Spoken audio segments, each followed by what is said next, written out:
जो पेशेंस आप दिखा रहे होते हैं एग्जाम में, उससे ज्यादा पेशेंस आपके गार्जियन के पास होता है, क्योंकि आपसे ज्यादा सवाल गांव वाले उनसे करते हैं कि आपका लड़का क्या कर रहा है।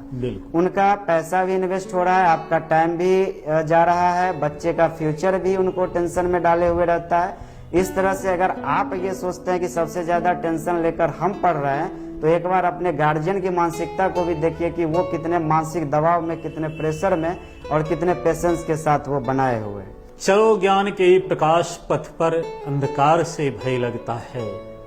चलो ज्ञान के प्रकाश पथ पर अंधकार से भय लगता है। कोई दिखा दे दीप लक्ष्य का, एकांतवास से भय लगता है। ईर्ष्या, क्रोध, घृणा की ज्वाला, इसके लपटों से भी भय लगता है। जिसको जीवन भर सुख दे न पाया, उसे गले लगाने से भी भय लगता है। नमस्कार, मैं राणा कुमार सिंह केवी स्टूडियो के खास कार्यक्रम कहता बिहार बढ़ता बिहार में आज उपस्थित हूं एक ऐसे शख्सियत के साथ जिनके उपलब्धियों की चर्चा 2-3 दिनों से बहुत जोर शोर से हो रही है। जी हां, हमारे साथ हैं अभिषेक जी, जो मूल रूप से बेगूसराय जिला के बखरी के रामपुर के रहने वाले हैं। और इनके उपलब्धियों की चर्चा मैं करूं तो ये बीएड की परीक्षा में बिहार में 7वां रैंक लाए हैं और बेगूसराय जिला में ये प्रथम रैंक लाए हैं। सबसे पहले अभिषेक जी, हमारे केवी स्टूडियो परिवार में आपका हार्दिक स्वागत है। हम तमाम दर्शकों की ओर से आपको हार्दिक बधाई देते हैं। बहुत बहुत शुक्रिया सर आपका, और खास करके रोशन सर का, जिन्होंने इस तरह का प्लेटफॉर्म बनाया है, जो ऐसे युवाओं को इस प्लेटफॉर्म पे लाया जाता है जो अपने संघर्षों की बात यहाँ करते हैं। और जो भी युवा हों या जो भी संघर्ष कर रहे हैं एज ए स्टूडेंट या जो भी अपने फील्ड में हैं, उनके संघर्षों को सुनकर उनके द्वारा दिए गए दिशा को फॉलो करके लोग आगे बढ़ रहे हैं। तो ये मैं समझता हूँ कि ये बेगूसराय के लिए खास करके बहुत बड़ी बात है, जहाँ युवा इनके द्वारा दिए गए इस लाभ को अपने डेली लाइफ में यूज कर रहे हैं। इसके लिए मैं रोशन सर का तहे दिल से शुक्रिया अदा करता हूँ। अभिषेक जी, आप हमारे दर्शकों को बताएं कि आपकी प्रारंभिक शिक्षा दीक्षा कैसे हुई? क्या आपसे पहले भी आपके परिवार में शिक्षा का बेहतरीन माहौल था?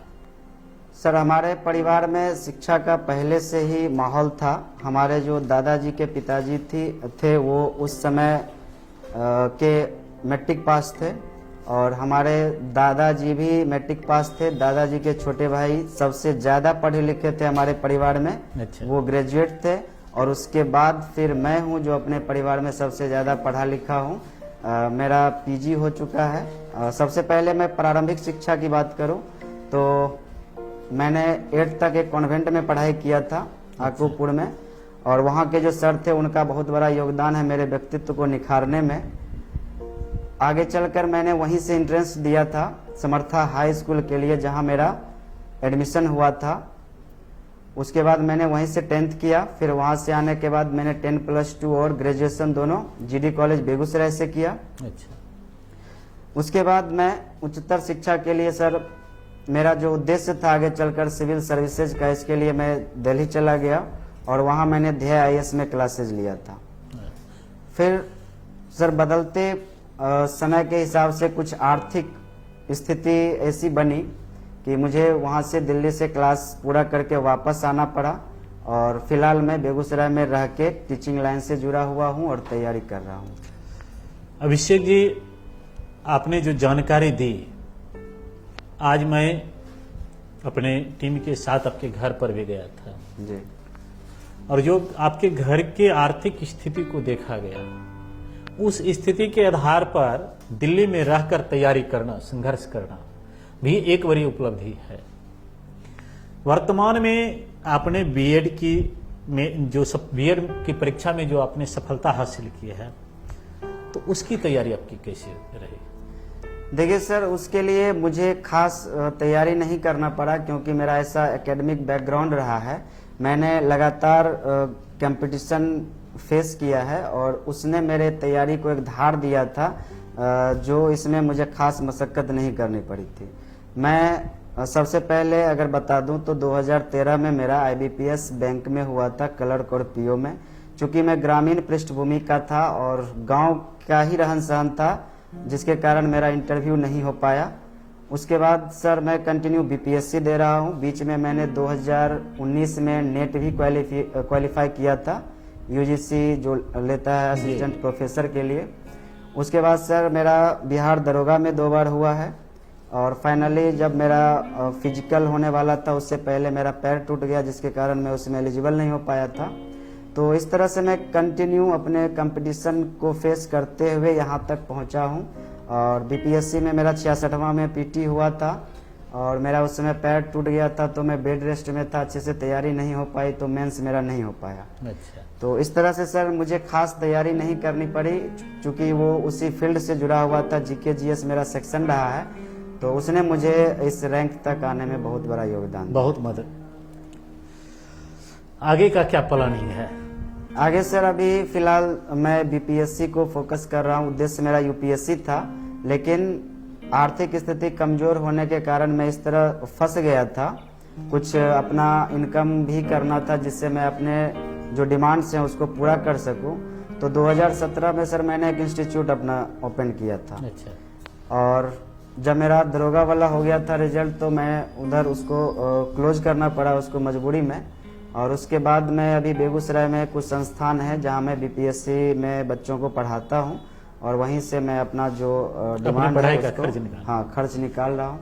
अच्छा अभिषेक जी, आपने जो बातें की तैयारी के बारे में या इस हर एक तरह की बात, अब मेरा प्रश्न है कि जब आप B.Ed का एग्जाम दे रहे थे तो ये तो कन्फर्म होगा कि आप पास करेंगे, लेकिन क्या लग रहा था कि आप बिहार में 6ठा स्थान लाएंगे? और जब ये रिजल्ट आया होगा, आप जाने होंगे कि बिहार में हमारा 6ठा रैंक आया है और जिला में 1st रैंक आया, तो उस समय के अनुभव के बारे में बताएं। सर एग्जाम देते समय तो ऐसा कुछ आइडिया नहीं था, और सब जैसे एग्जामिनेशन हॉल में बोल रहे थे क्वेश्चन टफ था। मेरा तो ये पहला अटेम्प्ट था B.Ed के लिए। इससे पहले मैंने दिल्ली यूनिवर्सिटी में दिया था 2013 में, जिसमें मैंने 3 नंबर से डिस्क्वालीफाई हो गया था मैं वहाँ। तो ये मेरा पहला अटेम्प्ट था और क्वेश्चन पैटर्न पता था मुझे, लेकिन ये एग्जाम देते वक्त ऐसा नहीं लग रहा था कि इस तरह का क्वेश्चन है कि मैं टॉप कर जाऊंगा। मुझे ये उम्मीद थी कि इतना मार्क्स आएगा कि मुझे गवर्नमेंट कॉलेज मिल जाएगा। लेकिन जब मुझे एक मीडिया वाले ने कॉल किया था मुंगेर से, हिंदुस्तान पेपर वालों ने, तो उन्होंने मुझे बताया कि आपका जो है टॉप 10 में है, 7th रैंक है आपका। तो मुझे वहाँ से पता चला। और उसके बाद सर सफलता कितनी भी छोटी हो, छोटी नहीं होती है, उसमें आपको खुशी जो है वो ऐसा ही मिलता है कि जैसे आप अपने लक्ष्य की तरफ धीरे धीरे आगे बढ़ रहे हैं। अच्छा अभिषेक जी, एक और प्रश्न है कि मैं जब आपके पिताजी से बात कर रहा था और आपके पिताजी ने कहा कि इतनी बड़ी उपलब्धि है मेरे बेटे की कि वो बिहार में 7वां रैंक लाया, और बेटा मुझे बता नहीं पाया कि मेरी इतनी बड़ी उपलब्धि है, जबकि मुझे जब अखबार में नाम आया दैनिक भास्कर से, और आपके समाज के कुछ लोगों ने जब पढ़ा तो आपके घर पर वे लोग शुभकामना देने पहुंचे, और तब आपके पिताजी को उस चीज की जानकारी हुई। क्या कारण था कि पिताजी? सर कारण ये था कि मेरे पिताजी को पता था कि मैं शुरू से किस एम को लेकर चल रहा हूँ। तो मैंने जब फॉर्म डाला था तो फॉर्म के बारे में भी नहीं बताया था, और एग्ज़ाम जिस दिन मेरा था तो उस दिन भी मैंने घर में बताया ही नहीं था कि मुझे B.Ed करना और मैं B.Ed का एग्ज़ाम देने जा रहा हूँ। तो रिजल्ट आने के बाद मुझे उस समय पता नहीं चला था कि मैं टॉप कर गया हूँ। सीधा मैंने मार्क्स देखा, अपना रिजल्ट देखा, और मैं उसको अपने आप तक ही सीमित रख लिया। लेकिन वो पेपर में चूंकि वो लिस्ट भेजा जाता है टॉप 10 का। कहीं ये कारण तो नहीं था कि पिताजी हमारे चाह रहे हैं कि हमारा बेटा BPSC UPSC करे और आज B.Ed जानकर वो हतोत्साही हो? हतोत्साहित तो होने की ऐसी कोई बात नहीं है, लेकिन थोड़ा उनको अभी तक ये मलाल है कि जिस उद्देश्य के साथ हम आगे बढ़ रहे थे उस अपने सफलता तक पहुँचे नहीं हैं। तो ये तो थोड़ा उनको अफसोस हमेशा रहता है। चलिए, सरस्वती का आशीर्वाद होगा और हम लोगों की शुभकामना होगी कि निश्चित रूप से आप जिस मंजिल की ओर जा रहे हैं वो मंजिल भी मिले। अभिषेक जी, जितने भी अभी के दौर में प्रतियोगिता परीक्षा की तैयारी करने वाले छात्र आपको सुन रहे हैं, उनके लिए क्या संदेश है? उनके लिए मेरा ये संदेश है कि जब आप अपने गोल को सेट करते हैं कि मुझे क्या करना है, तो आपको हमेशा 100% आपको अपने गोल को अपने सामने रखना होता है। उससे आप थोड़ा भी डाइवर्ट होइएगा तो आप अपने गोल से डेली बेसिस पे दूर होते चले जाइएगा, क्योंकि अभी जो है, अभी का वक्त इतना ज़्यादा तेज़ी से भाग रहा है सोशल मीडिया के समय में कि आपका समय कब कहाँ कितना ख़त्म हो रहा है ये आपको पता नहीं चलता है।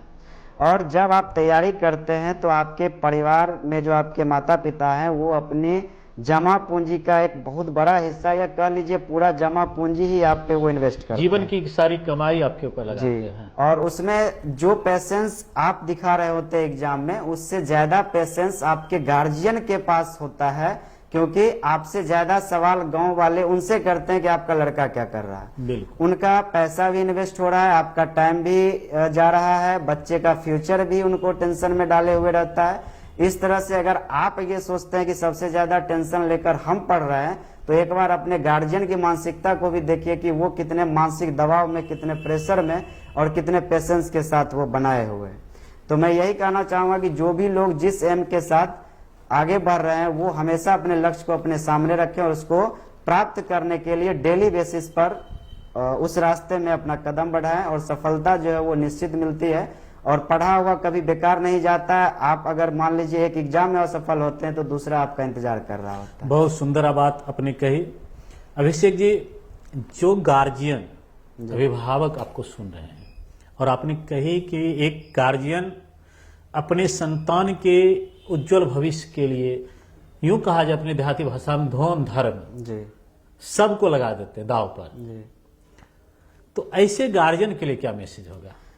ऐसे गार्जियन के लिए मेरा मैसेज है कि सबसे पहले आप अपने बच्चों पर भरोसा रखें कि वो कर सकता है, और उसको गाइडेंस भी पहला घर से ही मिलता है। आगे चलकर अगर बच्चा कुछ करता है तो गाइडेंस उसको घर से ही मिलता है। मेरे पिताजी ने आज तक मुझे ये नहीं पूछा कि तुम क्या पढ़ रहे हो, आज तक उन्होंने मुझसे एक क्वेश्चन नहीं किया है, और आज तक उन्होंने मुझे एक थप्पड़ नहीं मारा है। बस उनको ये भरोसा है कि ये लड़का जो है वो मेहनत कर रहा है, आज न कल वो सफल होगा, क्योंकि उनको लगता है कि मैं सही डायरेक्शन में जा रहा हूँ। तो गार्जियन के लिए यही मैसेज है कि सबसे पहले अपने बच्चों पर भरोसा करें, उनको ऐसा माहौल दें कि बच्चे जो है अभी जो गलत संगति में चले जाते हैं उनसे दूर रहें, क्योंकि अभी का माहौल जो है वो बहुत थोड़ा डिजिटल हो गया है। बच्चों के बिगड़ने का एक से एक साधन उपलब्ध है। अभी आप थोड़ा भी ढील दीजिएगा, बच्चे बिगड़ जाएंगे और कब कहाँ पहुंच जाएंगे ये आपको पता नहीं चलेगा। तो गार्जियन जो आर्थिक रूप से कमजोर बैकग्राउंड से आते हैं उनके लिए है कि आप शिक्षा को जब तक प्रमोट नहीं करिएगा आपकी स्थिति वैसी ही बनी रहेगी, और दिन प्रतिदिन जो है वो और खराब होती जाएगी। शिक्षा ही ऐसा चीज है जो एक जीरो को भी रातों रात हीरो बना देता है एक रिजल्ट आने के बाद। तो गार्जियन से यही अपील है कि अपने बच्चों को शिक्षा के लिए प्रेरित करें और उनको आगे बढ़ने के लिए प्रेरित करें। बहुत सुंदर, बहुत अच्छा लगा आपसे बात करके अभिषेक जी। और निश्चित रूप से छात्र और उसके अभिभावक दोनों आपकी बातों से लाभ लेंगे। एक प्रश्न ये भी है कि कुछ बच्चे और कुछ अभिभावक के मन में ये भी बना रहता है कि छोटे शहरों में, गांव देहात में शिक्षा की व्यवस्था वैसी नहीं होती है, इसको बड़े बड़े शहरों में भेजें। तो इस पर आपकी क्या राय है? देखिए सर, अगर मैं अपनी बात करूं, जिस समय मैंने 10th किया था और मैं 11th करने के लिए बेगूसराय आया था, उस समय यहाँ शिक्षा का वैसा कोई भी व्यवस्था नहीं था बेगूसराय में। जो भी थे वो पुराने प्रोफेसर साहब थे और उनका पढ़ाने का अपना एक अलग तरीका है। आप क्लास जाइए, पता चला आज सर हैं ही नहीं।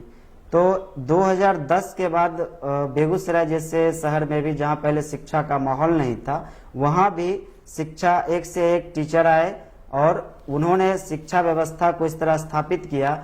और डिजिटल इंडिया का जो कार्यक्रम है जिसमें अब नेट घर घर तक पहुंच गया है, वो शिक्षा का अलग जगाने में एक महत्वपूर्ण भूमिका निभाया है। आप देखिए कि एक से एक रिजल्ट आने के बाद स्टूडेंट बोलते हैं कि मैंने केवल और केवल मोबाइल से, यूट्यूब से पढ़ाई जारी रखा है। तो अभी ये जो एक धारणा थी कि बड़े शहरों में जाकर ही हम शिक्षा अर्जित कर सकते हैं, ये कहीं ना कहीं अब धीरे धीरे टूट रहा है और लोग छोटे गांव में या शहर में रहकर भी अब शिक्षा ग्रहण कर रहे हैं, और जो आर्थिक रूप से कमजोर व्यक्ति थे, जो बाहर जाके नहीं पढ़ सकते थे, उनके लिए एक तरह से वरदान साबित हो रहा है। बहुत बहुत धन्यवाद। बहुत ही बेहतरीन बातों को आपने कहा कि एक मानसिकता सी बन गई थी हमारे समाज की कि लोकल स्तर पर छोटे शहरों में, गांव कस्बे में उच्चतर शिक्षा की व्यवस्था नहीं है, कंपटीशन वगैरह की व्यवस्था नहीं है। लेकिन डिजिटल इंडिया के बाद इसमें बहुत बदलाव हुआ। जी सर। और अब जो है, अगर विद्यार्थी चाहे तो इस मोबाइल का दुरुपयोग ना करते हुए भी बड़े पद पर जा सकते हैं। अभिषेक जी, आज आप हमारे केवी स्टूडियो में आए जी सर, और यहाँ आकर आपने अपनी भावनाओं को रखा, अपने एक्सपीरियंस को रखा, तो यहाँ आकर कैसा लगा? सर यहाँ जो आने का एक मोटिवेशन है वो तो मैंने पहले ही बता दिया था कि ये एक ऐसा मंच है जहाँ से जो युवा संघर्ष करके आ रहे हैं।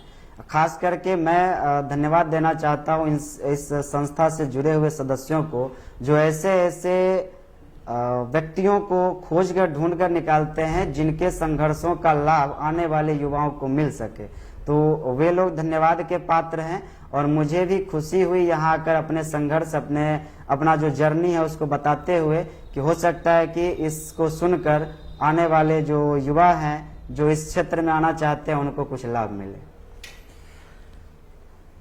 आने वाले दिनों में आप तमाम युवा यहाँ आने वाले हर एक शख्सियत की सफलता की कहानी, संघर्ष की कहानी, उपलब्धियों की कहानी को सुनकर लाभ उठाएंगे। निश्चित ही हमारा भी पूर्ण विश्वास है कि आप उस कहानी को सुनकर लाभ उठाकर अपने भविष्य को उज्जवल बनाएंगे। इन्हीं शुभकामनाओं के साथ अभिषेक जी, आप निरंतर सफलता की हर एक ऊंचाई को छूते रहें। आपके इस ऊंचाई के साथ साथ जैसा कि आपके परिवार के भी, आपसे छोटे भाई बहन आपके साथ रह करके आपसे प्रेरणा लेते हैं और मेहनत कर रहे हैं। कल आपके गांव रामपुर के जो भी बच्चे होंगे वो प्रेरणा लें, पखरी अनुमंडल के बच्चे प्रेरणा लें। इतना ही नहीं, हमारे बेगूसराय जिला के हर एक बच्चे के होठों पर आपके नाम की चर्चा हो। जैसा कि अभी बिहार बोर्ड में एक कहानी है दलित बालक राम प्रवेश राम की, जो उस सुदूरवर्ती भीखन टोला से आता है, जिसको एक शिक्षक लाते हैं पढ़ाने के लिए। घर की स्थिति गंभीर है, उसके पिताजी के पास पढ़ाने के लिए पैसा नहीं है, लेकिन सरकार के द्वारा जो छात्रवृत्ति दी जाती है और खुद छोटे छोटे बच्चे को जो ट्यूशन पढ़ाते हैं, उससे जो पैसे आते हैं, उस पैसे के बदौलत कॉलेज में जो पुस्तकालय है वहां के पुस्तक से पढ़कर वो यूपीएससी तक की परीक्षा पास करते हैं। वो संघर्ष की कहानी जो 10th क्लास में दी गई है, और जब मैं आपके घर से लेकर आप तक मिलकर अध्ययन किया तो उस राम प्रवेश राम की कहानी आप पर सटीक बैठती है। तो इतनी बड़ी संघर्ष, इतने बड़े उपलब्धियों के लिए हम केवी स्टूडियो परिवार की ओर से पुनः आपको बहुत बहुत धन्यवाद देते हैं। आप ऊंचाइयों को छूते रहें, हम लोग खुश हो, हमारे तमाम दर्शक आपको शुभकामना देते रहें। बहुत बहुत सर आपका भी आभारी कि यहाँ आपने मुझे आने का मौका दिया, जिससे मैं अपने संघर्षों की जो घटनाएं हैं उनको यहाँ में रख पाया।